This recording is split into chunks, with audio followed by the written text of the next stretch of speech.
Brazil কিংবা নেইমারের যেই ভক্তরা এতদিন সামাজিক যোগাযোগ মাধ্যমে ম্যারাডোনার সেই বিখ্যাত হ্যান্ড অফ গড নিয়ে টিপ্পনি করত ট্রল, এবার সেই একই কায়দায় গোল করতে গিয়ে ভালোই লজ্জায় পড়লেন নেইমার। দীর্ঘদিন পর প্রথম একাদশে ফিরেই বিতর্কের জন্ম দিলেন Neymar.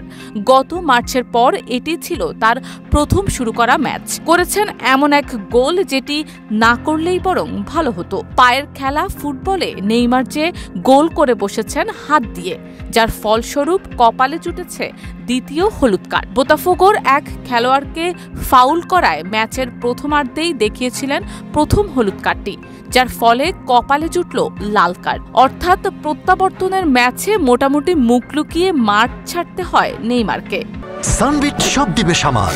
Sunbit magic press, dishwashing এর মাথা ঘোরানো সলিউশন।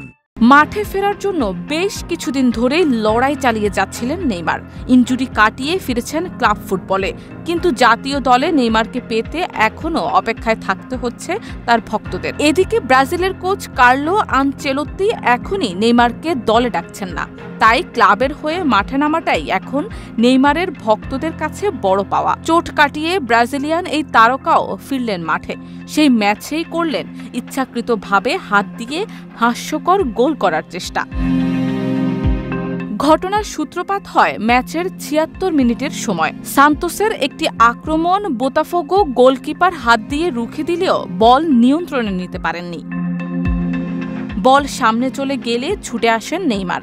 এক ডিফেন্ডার পা উঁচিয়ে বল ক্লিয়ার করতে গেলে কিছুটা পিছিয়ে থাকা নেইমার আগে ভাগেই ডান হাত দিয়ে বল জালে পাঠিয়ে দেন। ব্রাজিলিয়ান ক্লাবটির সাথে চুক্তি অনুযায়ী আরেকটু ম্যাচ খেলার কথা ছিল নেইমারের, কিন্তু নিষেধাজ্ঞার কারণে সেই ম্যাচে আর মাঠে নামা হচ্ছে না এই তারকা ফুটবলারের। আর তাতেই হয়তো সান্তোসের হয়ে শেষবারের মতো মাঠ ছাড়লেন নেইমার, তাও লজ্জার লাল কার্ড দেখে। Desk report, Dhaka post.